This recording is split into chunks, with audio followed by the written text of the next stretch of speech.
Islam. Ya. Kemudian selanjutnya pemimpin itu adalah sebagai manajer atau bahasa Indonesia itu adalah pengelola. Selanjutnya adalah pelayan. Jadi kita belajar menjadi ketiga ini ya, terutama mengelola ini dalam lingkup keluarga. Setelah keluarga berhasil, lalu kita loncat lagi ke lingkup yang lebih besar. Jadi kalau perhatikan kekomandangan kita, kemudian kemanajemenan kita, sampai ke pelayanan kita terhadap keluarga itu seperti apa? Kita sudah tentu sesuai dengan yang dicontohkan Rasul atau belum? Jadi memang ini sangat-sangat penting. Jadi mungkin dari beberapa catatan yang saya catat, memang nanti kita akan coba tanyakan kepada guru kita ya, atau Abdullah. Sebelumnya kita langsung saja ke pembicaraan kita selanjutnya, yaitu seorang intelektual Muslim yang ada di Muhammadiyah, Dr. Muhammad Ahmad, yang akan membicarakan tentang pentingnya kepemimpinan bagi umat Islam untuk waktu dan tempatnya umat Islam.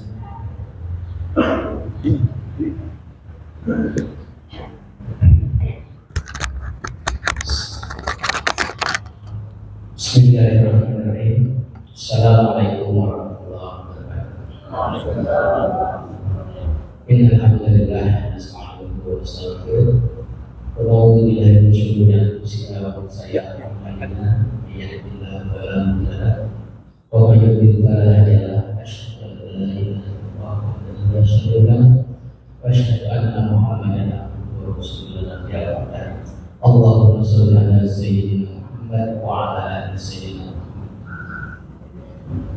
Alhamdulillah, puja dan puji syukur kita panjatkan kepada Allah Subhanahu wa taala yang telah memberikan begitu banyak kenikmatan, rahmat, karunia, terutama kenikmatan iman Islam, nikmat sehat, nikmat waktu luang, sehingga kita bisa duduk sama-sama bermuajahah di panggung ini, di majelis ini. Insya Allah mudah-mudahan ini adalah majelis yang diridhoi oleh Allah, dan ini akan menjadikan satu pahala dan amal soleh kita yang berlanjut. Amin ya Allah ya Rabbi. Salawat serta salam semoga senantiasa tercurah kepada kami Nabi saya Muhammad sallallahu alaihi wasallam, pada keluarganya, para sahabatnya, para pengikutnya yang bersatu kepada kita. Mudah-mudahan kita mendapatkan syafaatnya yang berlanjut. Amin ya Allah ya Rabbi. Bapak-bapak, ibu-ibu dan hadirin yang dirahmati Allah, mohon maaf nih, izin Abdullah saya menyampaikan sesuatu. Jadi kalau kita mengkaji tentang urgensi kepemimpinan Islam, ini adalah bagian yang tidak terlepas dari apa yang disuruhkan oleh Allah Subhanahu wa taala di dalam Al-Qur'an, di dalam Sunnah, yang salah satunya tadi disebutkan oleh Bapak Abdullah Ahmad bahwa di dalam surat Al-Qur'an ayat 30 disebutkan ini ja'ilul fil ardi khalifah, sesungguhnya kami akan membuat atau menciptakan seorang khalifah. Itu adalah dasar yang utama. Dalam tafsirnya, salah satu tafsir yang menyebutkan bahwa dalil atau keterangan Al-Quran yang tertera pada surat Al-Quran ayat 30 itu adalah satu indikasi atau petunjuk yang menunjukkan bahwa penegakan atau mewujudkan kepemimpinan Islam itu hukumnya adalah wajib. Jadi mau tidak mau, suka atau tidak suka, maka kaum muslim itu wajib memiliki pemimpin Islam yang memang menerapkan aturan-aturan Allah dan Rasulnya. Itu yang pertama. Yang kedua, di dalam surat An-Nisa ayat 59 tadi juga sudah disebutkan atau disebut, A'udzubillahi minasyaitonir rajim. Ya ayyuhalladzina amanu atiullaha wa atiur rasul wa Jadi di dalam ayat ke-59 dari surat An-Nisa itu pertama disuruh adalah orang-orang yang beriman. Disuruh untuk apa? Untuk wajib taat kepada Allah dan wajib taat kepada Rasulullah.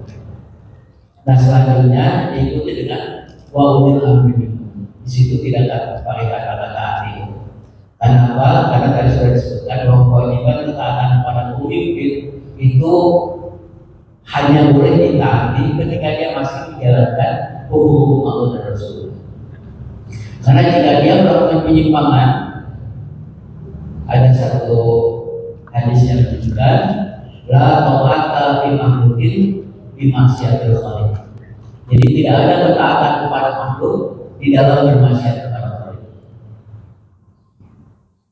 Nah, unsur kewajiban di dalam mentaati pemimpin ini tentu saja tidak semata-mata Allah mewajibkan kita taat kepada pemimpin, tapi pemimpinnya tidak ada. Jadi tidak mungkin Allah mewajibkan pada sesuatu yang tidak ada. Dalam kaidah usul dikatakan malah yakin wajibilah ini bahwa wajib. Apabila ada satu kewajiban yang harus ditunaikan, di mana penunaian kewajiban itu harus mengharuskan adanya sesuatu, maka sesuatu itu hukumnya menjadi wajib. Contoh mudahnya yang sederhana adalah ketika kita mendapatkan kewajiban sholat, ketika kita melaksanakan kewajiban sholat, maka sebelum sholat itu kita disyariatkan untuk berwudu. Nah, berwudu itu adalah menggunakan air yang suci dan mensucikan. Jika di satu tempat tidak ada air yang bisa digunakan untuk bersuci, tidak ada air yang bisa yang suci dan mensucikan, maka hukumnya wajib bagi masyarakat di wilayah tempat akan dilaksanakan sholat itu untuk mengadakan air yang sah untuk dipakai untuk wudu.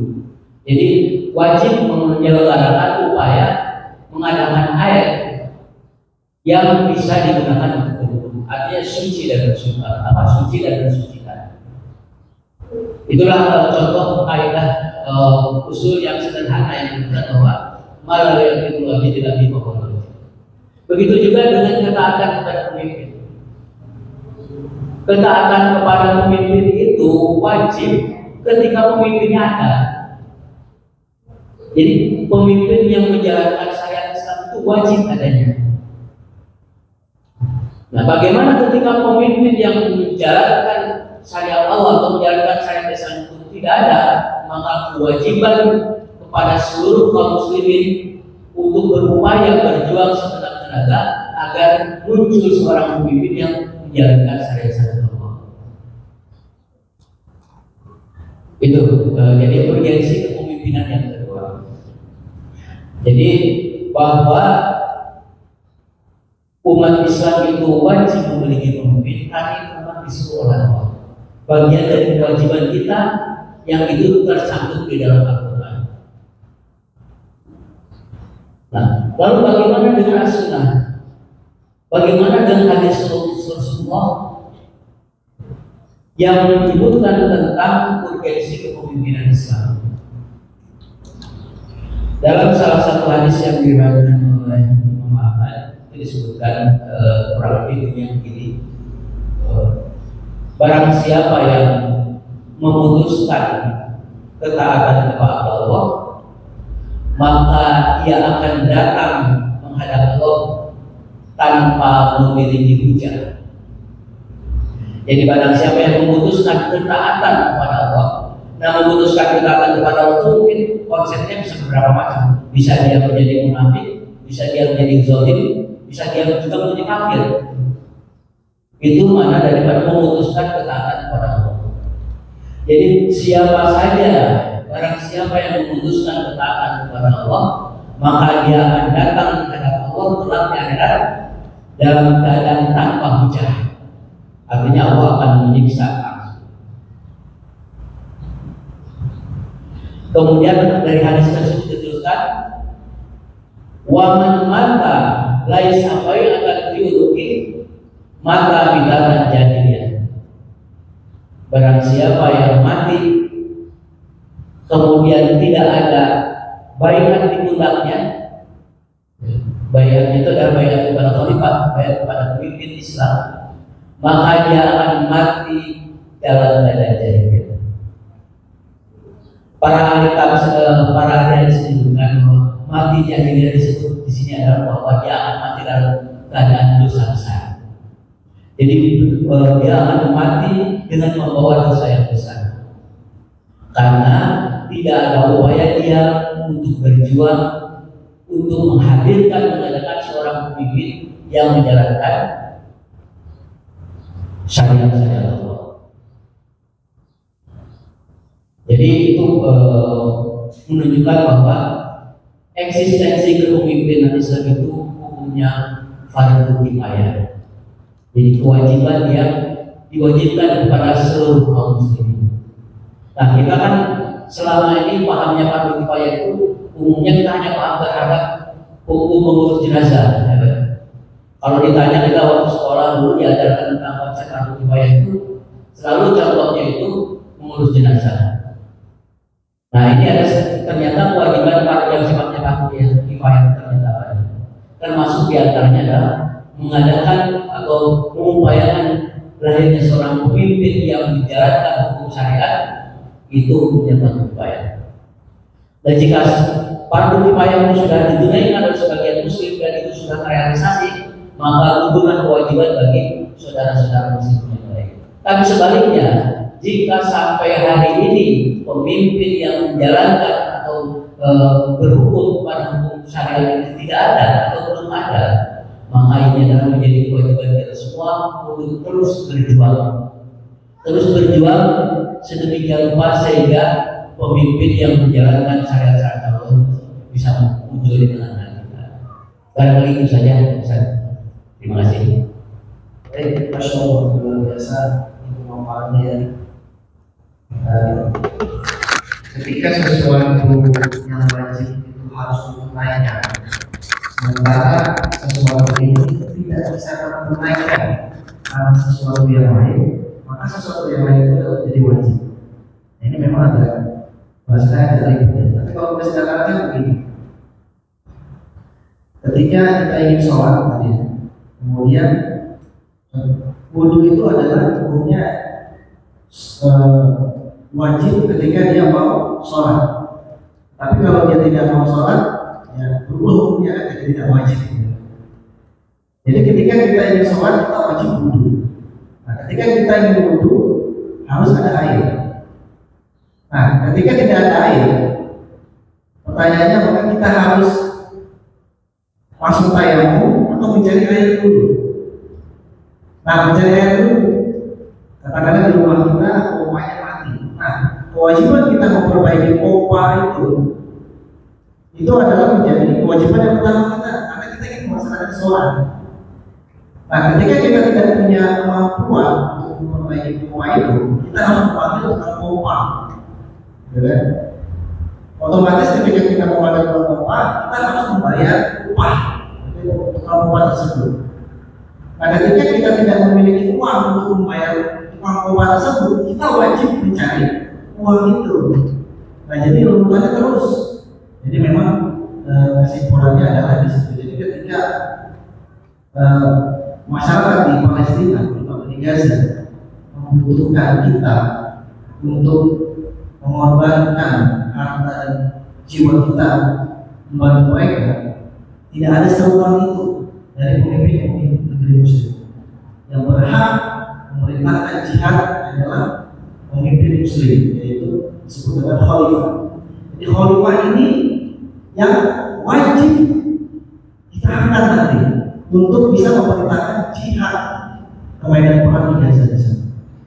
Baik Bapak Ibu sekalian, kita langsung saja ke pembicara yang selanjutnya, yaitu Ustaz Salim Abu Hanif. Beliau adalah koordinator dari Forum Tokoh Peduli Umat, Tokoh Umat, yang akan memaparkan tentang bagaimana cara kita ini bermusyawarah di dalam Islam, sehingga kita tidak hanya bermusyawarah saja, tetapi kita bisa mendapatkan keberkahan dari musyawarah tersebut dan juga mendapatkan pencerahan dan solusi yang tepat. Silakan Ustaz Salim Abu Hanif. Silakan. Bismillahirrahmanirrahim. Assalamualaikum warahmatullahi wabarakatuh.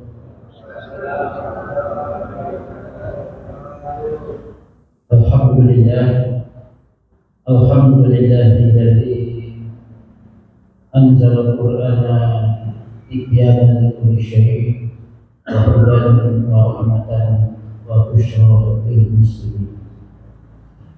Asyhadu an la ilaha illallah wahdahu la syarika lah wa asyhadu anna sayyidana Muhammadan abduhu wa rasuluhu la nabiyya ba'dah. Allahumma sholli ala sayyidil mursalin wa imamil muttaqin wa ala alihi wa ashabihi ajma'in, amma ba'd. Qala Allah ta'ala fil Qur'anil 'azim, a'udzu billahi minasyaitonir rajim. Laqad kana lakum fi rasulillahi uswatun hasanah. Wa qala aidan wa ma ataakumur rasulu fa'khudhuhu wa ma nahakum anhu fantahu.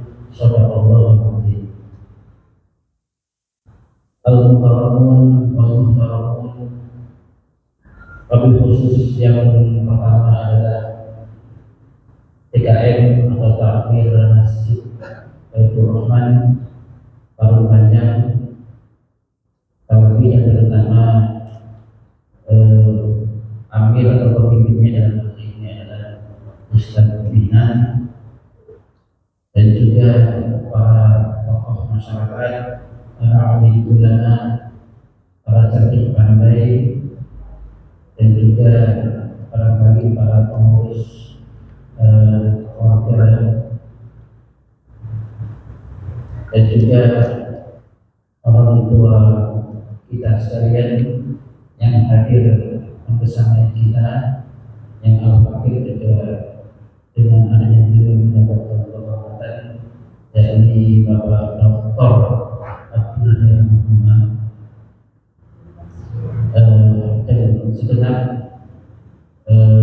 pemateri juga termasuk sahabat saya Ustaz Dr. Muhammad Rahmat, dan juga jamaah sekalian yang insya Allah dirahmati dan dikasihi Allah Subhanahu wa Ta'ala. Mungkin sebelum menyampaikan maksud dari moderator sebagai pengarah materi pembicaraan, izinkan Al-Fakir sedikit menarik benang merah dari yang telah disampaikan oleh para pembicara sebelumnya, yang mungkin pada alhamdulillah memiliki kesamaan atau resonansi dengan pemahaman Al-Fakir. Jadi dua ayat yang tadi Al-Fakir bacakan adalah yang juga sempat dinukil oleh kedua pembicara. Yang pertama itu surat Al-Ahzab ayat 21, yakni laqad kana lakum fi rasulillahi uswatun hasanah. Sungguh telah ada pada diri Rasulullah SAW bagi kalian itu uswatun hasanah, suri teladan yang baik. Ayat ini bisa dikatakan ayat universal, dalam arti bisa digunakan untuk perkara apapun bagi kita kaum muslimin, umatnya baginda Nabi yang ingin mencontoh beliau. Meskipun ayat ini terkategori jumlah khobariyah atau kalimat berita, tapi sejatinya mengandung pola atau tuntutan. Karena tidak semua yang namanya tuntutan untuk melakukan atau mengerjakan itu harus menggunakan lafaz amr, perintah, Nah, ini kalau masuk dalam kajian usul fikih. Kemudian ayat yang kedua menegaskan, yakni surat Hasyr ayat 7 yang tadi Al-Fatihah dibacakan, wa ma atakumur rasul fakhudhuhu wa ma nahakum anhu fantahu. Dan apa-apa yang Rasul berikan kepada kalian juga mengandung makna perintahkan kepada kalian, maka ikutilah. Dan apa-apa yang Rasul larang dari kalian, maka tinggalkanlah, jangan dilakukan. Ayat ini secara asbabun nuzul memang berkenaan dengan masalah perang kita, yakni ketika tiba waktu untuk membagikan ghanimah. Dalam konteks ayat ini Al-Fatih, ayat Al-Fatih.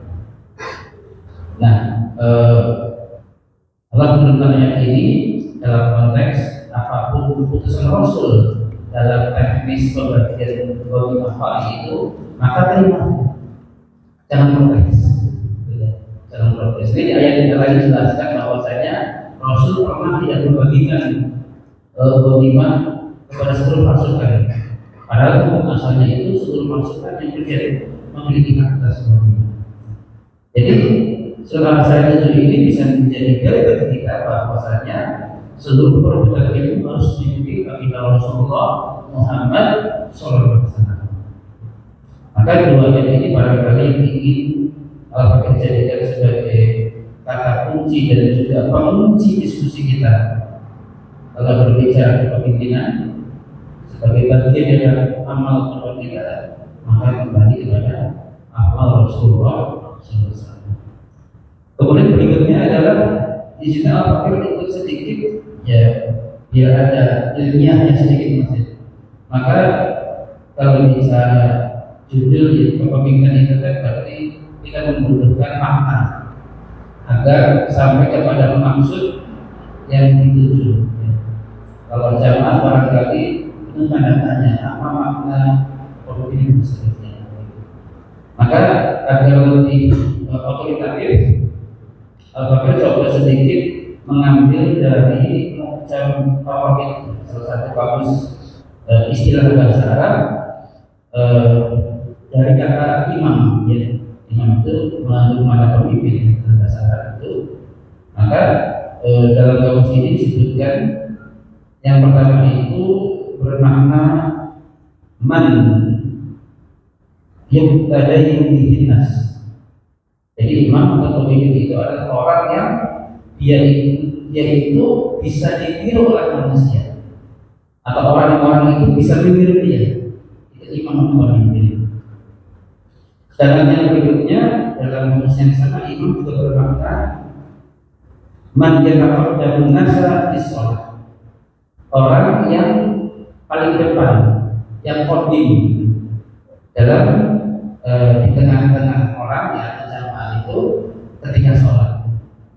Imam sholat tentunya kan di depan, tidak mungkin di tengah-tengah atau di belakang. Yang ada munasab di sholat. Ini maksudnya imam sholat.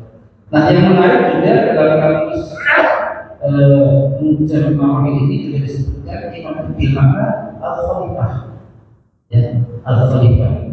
Insyaallah ini sudah menjadi istilah yang mungkin sudah punya opini publik ya, yang sudah banyak didengar oleh masyarakat terutama kaum muslim. Dan yang terakhir itu iman juga bermakna Al-Quran. Jadi kita bisa memahami ketika dalam doa khatmil Quran kita, ya, Allahumma arhamna bil Quran waj'alhu lana imaman. Nah ini. Kemudian kalau mengambil istilah pemimpin dalam bahasa Arab dengan lafaz amir, ya, ini juga banyak digunakan dalam hadis itu. Bisa bermakna raja, ya, penguasa, penasehat, tetangga, ya. Dan ini yang menarik juga kalau pada hadis itu amir juga bermakna Amirul Mukminin, ya. Yang dimaksud laqabul khulafa'il muslimin, panggilannya atau nama lain dari khalifah kaum muslimin. Nah, itu sedikit barangkali karena kita orang Islam ya sedikit-sedikit ya pakai istilah bahasa Arab. Begitu ya, bahasa Arab dan bahasa Islam. Nah, adapun kita sebagai orang Indonesia, saya coba Al-Fakir mengambil dari KBBI, Kamus Besar Bahasa Indonesia tentang pemimpin. Pemimpin di sini dimaknai dengan orang yang memimpin, ya. Sedangkan kepemimpinan sebagai kata benda itu bermakna perihal memimpin atau cara memimpin, begitu ya. Maka dari sini sebenarnya tidak ada masalah ya, dalam makna versi bahasa pun intinya pemimpinan bagaimana cara seorang pemimpin itu memimpin yang dipimpin, memimpin yang dipimpin. Nah, maka alhamdulillah semua itu akan lebih nyambung karena kita bicara Islam dan insya Allah sudah satu frekuensi ya, resonansi bahwa tentunya tadi dalam Islam itu harus bersumber kepada ajaran Islam. Maka untuk membersihkan Al-Fakir mencoba mengambil pendapat para ulama fuqaha yang sudah masyhur tentang sebuah kaidah. Kaidah ini berbunyi al-aslu fil af'al at-taqayyud bi syar'i. Hukum asal dari perbuatan itu ya adalah terikat dengan hukum syariat. Ya Islam itu sendiri, ajaran Islam gitu ya. Maka kaidah itu juga berlaku untuk siapapun dari manusia termasuk kita yang menjadi pemimpin. Jadi kalau boleh kita modifikasi kaidah ini, maka al-aslu fil imam at-taqayyud bi syar'i. Hukum asal seorang pemimpin adalah terikat dengan hukum syariat. Maka kesimpulannya adalah ketika kita secara individu menjadi pemimpin diri kita sendiri, maka dalam kita berbuat tadi terikat dengan hukum syariat, terikat dengan hal haram. Kita di depan ada hidangan, ya. Apakah buah ini halal haram? Saya yakin ini buah pisang halal, buah jeruk halal. Berarti mohon maaf ini Ustaz bercanda, ini benar air atau bukan begitu? Karena kompor juga jernih benih. Nah kita harusnya pada pakarnya, pakar itu setelah begitu. Belum pakar sains itu.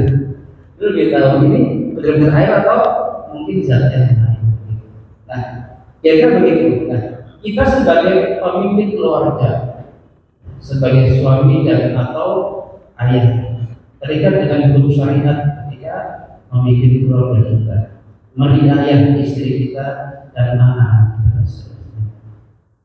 Kita sebagai pemimpin, mohon maaf, dengan ketua DKM, ketua Tanmir, maka terikat dengan hukum syariat Islam, dengan ajaran Islam. Bagaimana Nabi menjadi ketua atau pemimpin dalam suatu dan atau para sahabat dan para pemimpin masyarakat apapun ya tentunya, sampai yang tertinggi pemimpin negara, kepala negara, maka juga terikat dengan syariat Islam. Begitu. Maka meskipun tadi disampaikan oleh MC dan dengan topik ini mengandung ranah politik ya, tapi bukan praktis. Tapi kalau kita nggak singgung kurang kuat ya. Makanya pertanyaan kita adalah para calon kepala negara ini yang nanti akan berkontestasi 2024 itu seperti apa? Apakah calon pemimpin yang sesuai dalam ajaran Islam atau itu kan menjadi PR kita masing-masing. Nah, ala melihat dari kaidah tadi itu sebenarnya kita dituntut untuk memiliki ilmu karena amal itu harus diawali dengan ilmunya, ilmu modal amal. Maka menjadi seorang muslim wajib memahami hukum al-haram dan perbuatan dalam hal mengetahui status suatu benda dan seterusnya. Menjadi kepala rumah tangga juga harus memahami hukum-hukumnya dan seterusnya. Singkatnya itu menguasai ilmu fikih sebenarnya. Di situ kuncinya. Memahami ilmu fikih dan kemudian itu menjadi satu tren baru ya. Mungkin dulu pernah, tapi setahu Al-Fakir itu masih sedikit ya masjid-masjid yang kemudian membahas fikih itu. Kalau fikih ibadah banyak saja, toharoh sama sholat. Tapi fikih yang membahas soal aspek nampaknya belum ada sih. Kecuali kalau ada, oke belum. Maka bagaimana masjid sebagai tempat center kegiatan umat itu harusnya ada kajian fikih. Menjadi seorang suami atau fikih pernikahan, mengangkat kata seterusnya. Dan bukan hanya suami istri, seorang ayah kepada anak, ibu pada anaknya, anak kepada orang tuanya. Kalau di publik itu kan ada istilah parenting. Kenapa kita lebih parenting dibandingkan fikih keluarga, begitu kan? Ini kan pola. Dan kita fikih tentang seluruh apapun itu dalam berekonomi, bermuamalah, sampai bahkan walaupun kita yang di masjid itu bukanlah para pejabat atau kepala negara, tapi wajib bagi kami itu memahami hukum-hukumnya. Karena yang mengontrol negara dan memahami hukumnya kita rakyat kaum muslimin. Kalau nggak punya ilmu kita mau ngomong apa? Kan begitu. Menyuruh pemimpin begitu kan harus punya dasarnya. Apa dasarnya? Ya agama, jadi Islam. Gitu. Nah, kira seperti itu. Maka menyambung tadi tentang pertanyaan musyawarah itu sangat menarik. Yang juga diri kita tercinta di Indonesia itu menjadi sesuatu yang sudah familiar sebenarnya, yang juga Ustaz Dr. Abdul mikir sedikit ya tentang sila keempat itu, ya perintah musyawarah itu merupakan juga perintah Allah kepada Rasul, ya wasyawirhum fil amr, itu perintah. Nah, akan tapi kemudian apakah segala itu harus dimusyawarahkan? Dan kalau tidak salah, saja musyawarah pun akhirnya kan nyaris hilang dalam arti jadi hal yang sangat minim, karena pada ujungnya ini kan kita bicara para pemangku bicara delegasi itu mengambil langkah voting suara bertanya, karena apa? Barangkali tidak ketemu, tidak memiliki frekuensi yang sama. Apa basic pemikirannya ketika membahas suatu aturan, sesuatu yang dianggap membawa masalah bagi rakyat, kan beda-beda. Jadi dikatakan oleh beliau itu, yang kalangan komunis itu sudah mendominasi. Yang mereka itu adalah apakah banyak atau masih ada adalah ya kita tidak tahu sejarahnya dari kalangan ateis yang tidak bertuhan. Meskipun awal sejarah itu komunis itu banyak dari tokoh-tokoh orang memiliki haji. Ya. Karena dulu mungkin aspek ateisnya mungkin masih samar atau belum kelihatan. Nah, ini permasalahan. Dan apa namanya? Tadi kembali bagaimana sebenarnya musyawarah Islam. Nah, mungkin sebenarnya jamaah bisa mencoba mengkaji atau membaca satu kitab yang sangat menarik ya. Judulnya kitab Asy-Syiah Islamiyah juz yang pertama yang ditulis oleh Al-Allamah Syekh Taqi An-Nabwi rahimahullah. Dalam kitab tersebut ya Syiah Islamiyah juz yang satu itu bab tentang Asyura dijelaskan dengan detail oleh beliau. Dengan latar belakang beliau memandang bahwa ide demokrasi telah menjadi perkara yang maklumun tanda kutip minat-din, artinya menjadi perkara yang sudah umum dan bahkan mungkin dianggap seperti agama bagi siapa? Bagi manusia, termasuk kaum muslimin. Demokrasi. Maka kira-kira dari situ kemudian mu'alif kitab itu menulis bahkan surah itu yang pada intinya bahwasanya katanya beliau kan merujuk pada akal Nabi. Bagaimana Nabi yang bermusyawarah, karena beliau akan langsung diperintahkan oleh Allah untuk wasyawirhum fil amr. Maka mu'alif kemudian meneliti ya, hadis-hadis dan juga sirah Nabi, aktivitas beliau dalam hal interaksi dengan para sahabatnya atau dengan umatnya. Yang pada intinya ada 3 aspek yang nanti berhubungan dengan pemimpin. Bagaimana membuat keputusan? Karena pemimpin atau leader is a decision maker, mengambil keputusan. Karena kita Islam, ya, maka yang pertama ada ranah yang sifatnya syariat. Nah, kalau ranah yang sifatnya syariat, maka itu dikembalikan kepada pemilik syariat atau asyari, gitu, pembuat syariat. Begitu. Nah, ini yang menarik, mu'alif atau penulis tidak menyebut Allah sebagai asyari, karena beliau memiliki konsep bahwa sumber hukum Islam ini bukan hanya Al-Quran, tapi juga hadis. Hadis berarti yang membawa siapa? Rasul. Meskipun para ulama sepakat hadis itu juga wahyu dari Allah, tapi maknanya lafaznya dari Rasul. Kemudian ada juga yang namanya ijma. Ya, menurut mazhab Syafi'i itu ijma secara umum. Mu'alif tadi mentarjinya jadi ijma sahabat yang paling otoritatif. Karena apa?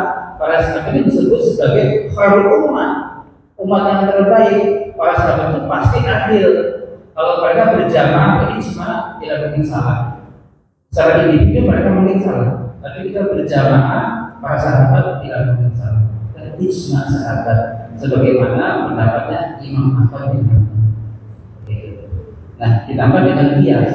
Kias itu adalah mencari padanan. Dalam istilah hukum mungkin jurisprudensi ya, jurisprudensi. Tapi tetap sumbernya Quran, Sunnah, ijma itu ada di sisi itu. Tapi kias. Ya, ada fakta yang mirip nih, tapi sepadan apple to apple. Oh, bisa masuk ke dalam masalah ini dan seterusnya. Nah, empat itulah yang disebut asyari. Begitu. Maka tadi yang pertama, kalau bicara syariat, jangan ditemukan, jangan dimusyawarahkan, apalagi voting di majelis atau dewan misalkan ngumpul membahas masalah sholat wajib atau tidak. Kan repot, itu adalah syariat. Ya, dari berapa? Ya, dari 500 sekian ya, masyarakat misalnya membahas tentang hukum sholat wajib atau sunnah atau bahkan mubah gitu kan. Nah, ini repot itu. Nanti di voting. Nah, itu tidak banyak. Atau mungkin yang masih tentang miras misalnya masih di voting. Itu kan nama sudah bisa. Nah, kalau karena syariat tidak boleh, tidak boleh dibahas dalam pandangan manusia termasuk pemimpin dengan pemimpin. Intinya apa? Samina. Maka kemudian kita bercermin dalam kisah peristiwa perjanjian Hudaybiyah. Itu luar biasa kalau kita membaca sejarahnya. Pertama kalau kita mengkaji dalam kitab adalah kisahnya. Bagaimana pasal-pasal dalam perjanjian ini lebih banyak menguntungkan kaum kafir musyrikin Quraisy. Begitu. Itu dalam hampir pandangan seluruh sahabat. Begitu. Sepakat. Itu baru pikir gitu. Sekelas umat pun protes sampai mengatakan, bukankah beliau itu nabi?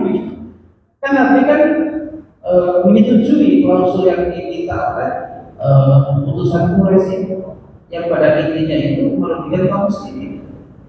Tapi Nabi tetap tidak berbunyi, tetap menangani perjanjian tersebut. Sampai ketika banyak sahabat yang protes, Nabi mengatakan, ya anna Rasulullah, saya ada keputusan Allah sampai seperti itu untuk menunjukkan bahwa keputusan ini adalah syariat.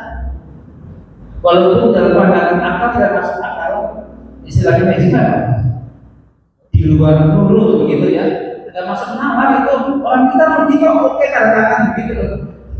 Tapi itu kan itu dia. Maka meskipun sahabat sedih gitu loh, Nabi tetap aja gitu.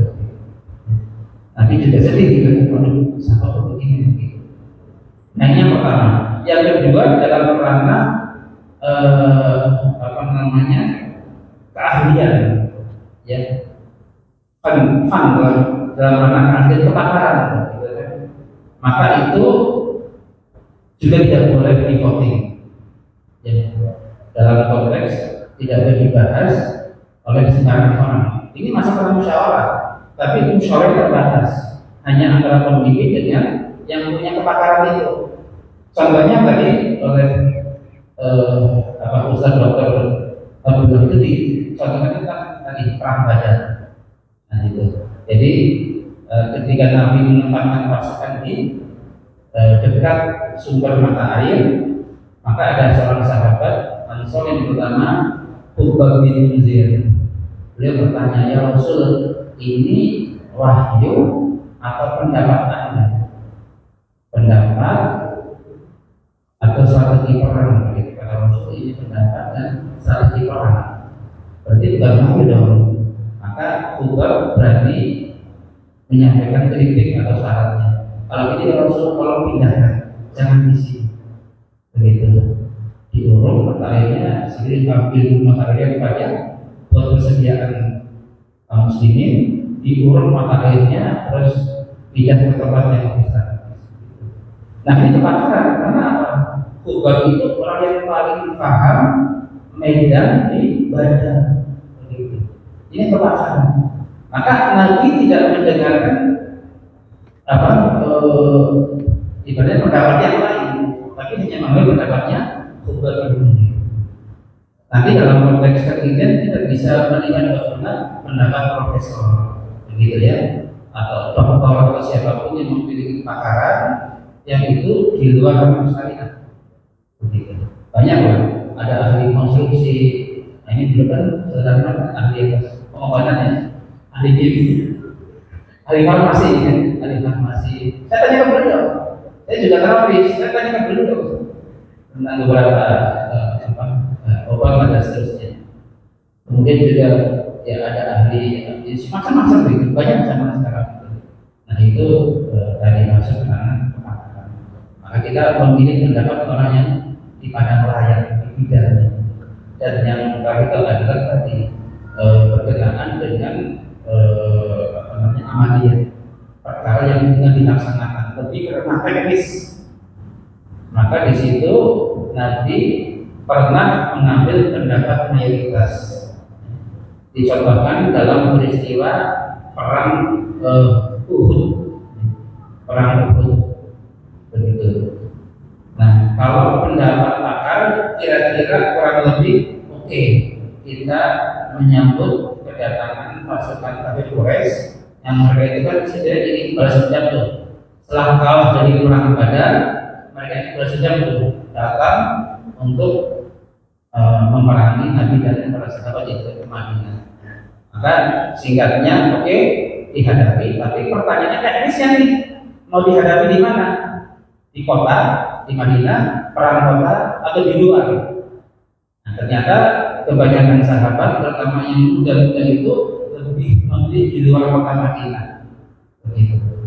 Maka Nabi meninggalkan pendapat beliau, pendapat kibar sahabat senior yang mereka hampir berijma lebih baik perangnya di kota, di Madinah begitu.